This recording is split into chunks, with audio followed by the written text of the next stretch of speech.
Joining us now, Chris Lu, former assistant to President Obama and White House cabinet secretary, and a pair of MSNBC contributors, Jason Johnson, politics editor at TheRoot.com, and Noah Rothman, associate editor at Commentary Magazine, also the author of Unjust: Social Justice and the Unmaking of America.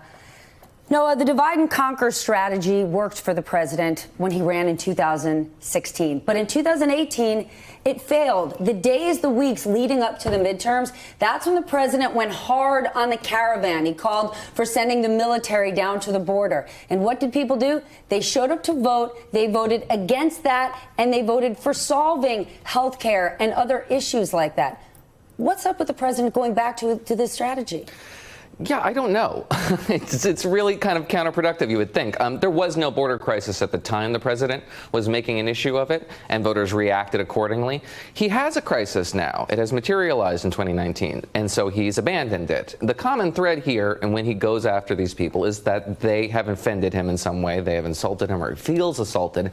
And so the cottage industry sprouts up on the right of appending some sort of a rationale onto the back end of a Trump tweet in order to justify all the effort they have to make in defending him. So but there all is no of this defense. is to rationalize the president's racist tweets? There is no Find a specific? There's no philosophy here. There's no political agenda that's being advanced. The conservative movement is dedicated to defending whatever the president is offended by in that particular moment, and no one remembers what the last fight is because you're moving on to the next one at rapid speed. We'll be on to another offense in the next 2 or 3 weeks. It is a waste of energy. It's very frustrating. Governor O'Malley, the president spent another weekend attacking a lawmaker of color and Elijah Cummings' West Baltimore district. West Baltimore, which is part of the United States of America, and the president did not couple it with a federal plan to help the people of that city. What do you make of it?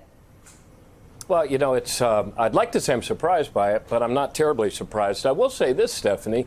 You know, Baltimore has a way of getting up for greatness, especially when we're attacked by a foreign villain.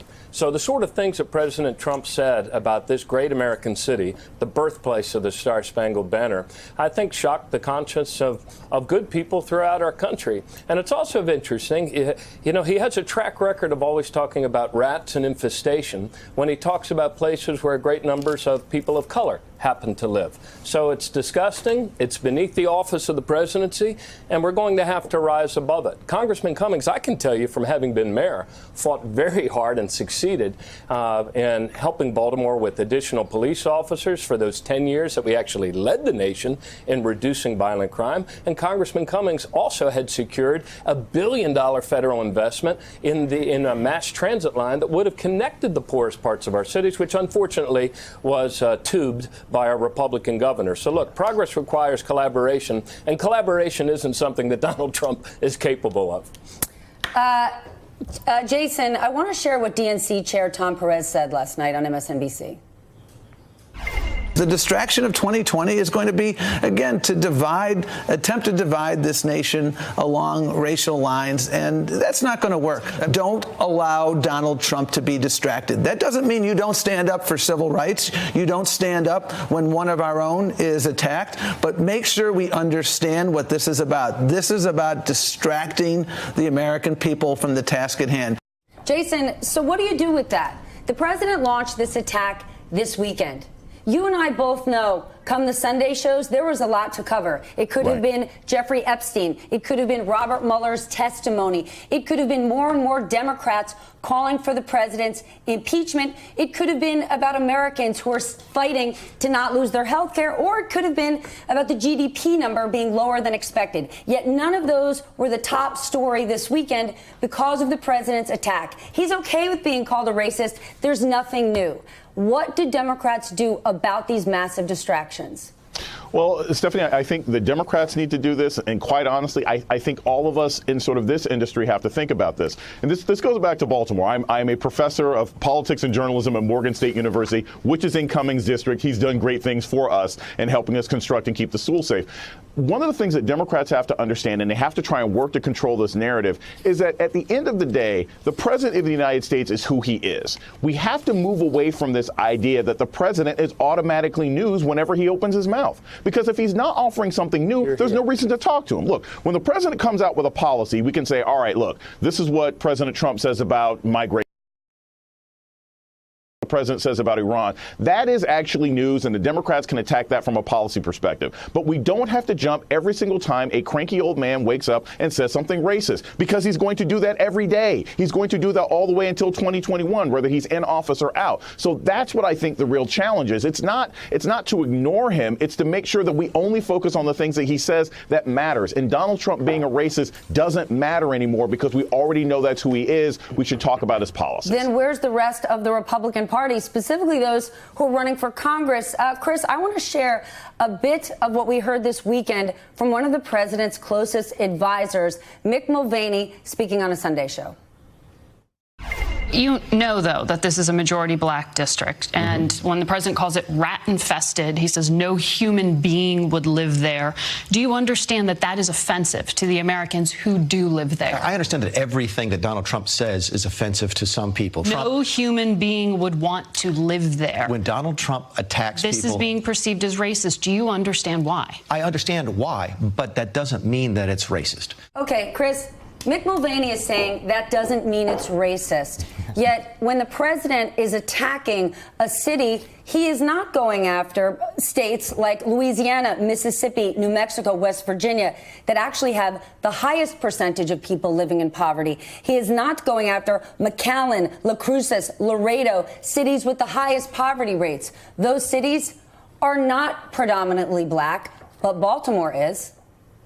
Stephanie, that's exactly right. Look, we have problems in our inner cities, but they are decades long in the making that span multiple presidents and multiple Congresses. We have in rural America right now an opioid epidemic, yet we don't criticize the Republican members who represent those districts, because opioids, like inner city poverty, is a national problem that requires national solutions. It doesn't need more blaming and race baiting by this president. And if you want to cast blame on anyone, let's remember that there's a Republican governor in Maryland, and you have a HUD secretary in Ben Carson who hails from Baltimore, and over the past year has proposed raising rents for public housing by 26%. Just this past week, the Trump administration wanted to take 3 million people off food stamps. So this administration not only is not solving the problem, in many ways they are making it worse. Noah, the president reached out to poor white America. He went to some rural areas and had rallies there and said, I am here to save you. He looks at black America, according to Michael Cohen, and looks at the poorest areas that are concentrated by African Americans and says only the blacks would live like that. Explain to me this political strategy on the president's part. Let me help poor white America and let me dismiss poor black America. I'm not sure you can call it a strategy per se. It seems much more an instinct, and to the extent that it is a valuable instinct, rural America, white America, which has been left, the parts of rural America that are white and have been left behind and perceive themselves not to be satisfied by government policy, particularly Washington, but also in their state capitals, they constitute a political force that Donald Trump was able to marshal and got him into office. And after 2016, everybody looked at the political strategy that he employed and said, wow, there is a demographic here that is being underserved. I don't understand why you can't do both. It is extremely crass, and the crass racial agitation that the president engages in is evident today when he is attacking a television presenter on this network who, he quotes, hate whites. There is no value to that, only to polarize, only to radicalize the electorate. And I don't understand why you cannot have an urban agenda that marries with a rural agenda to address poverty, to address transgenerational poverty, which is something that Paul Ryan tried to do in 2014 and was laughed out of the room for it, by the way. These are issues that Republicans are coming around to, were coming around to in the last decade, and Donald Trump is turning the clock back, and that's a real tragedy, because I think Republicans are not going to be able to make up the ground that they were beginning to acquire after 2012 and 2013, 2014, the focus on poverty in urban America.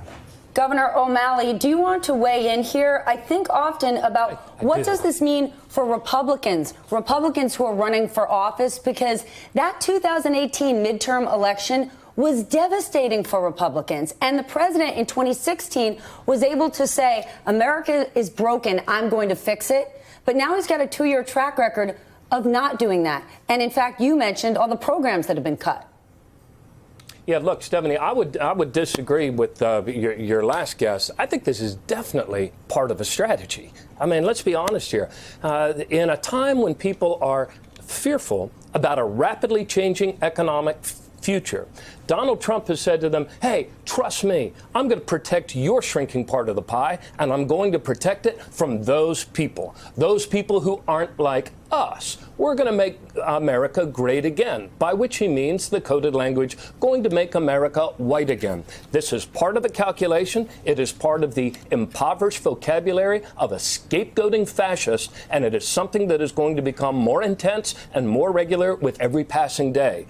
The key for all of us who believe our country's greatness is its diversity and that our best days are in front of us is to tell the story of a fearless American future. There is no country better prepared to take advantage of these changing economics than we are. But we're not going to do it by turning against each other, building walls, putting children in cages, or vilifying people of color. No, we're going to do it like our parents and grandparents did. We're going to face the future. We're going to harness the winds of change and innovation. We're going to move our country to 100% renewable energy. And we're going to not only lead the world, we're going to give our children better opportunities and better lives. That's what it means to be an American. That's what the people of Baltimore defended in 1814. And that's what we're going to defend in these upcoming elections. Wow, Governor, you had a whole lot to say right there. Chris, in response to that, what Democrats have right now is data. The president has sold fear. He has preyed upon insecurity in this country,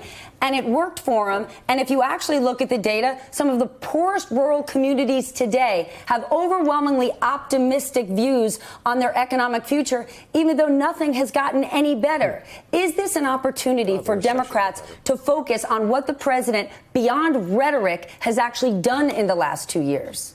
Well, that's exactly right. I mean, whether it is the outflow of manufacturing that hasn't been stopped by his tax cuts, whether it's a lack of business investment, whether it's his disastrous trade war that's hurting farmers, the record on the ground, in particular in Midwestern states, is not one that suggests this president has lived up to his promises. And what the irony of all this is, last week, his Department of Agriculture announced $16 billion of assistance to farmers to correct for the harm that are caused by his trade wars. Imagine if some portion of that money were put into inner cities like Baltimore to solve these deep-seated problems. I would challenge the president to go to Baltimore, to go to San Francisco, to go to these other cities that he consistently attacks and work collaboratively. He won't do that because, again, this is not about fixing problems. It's about scapegoating. Hey there, I'm Chris Hayes from MSNBC. Thanks for watching MSNBC on YouTube. If you want to keep up to date with the videos we're putting out, you can click subscribe just below me or click over on this list to see lots of other great videos.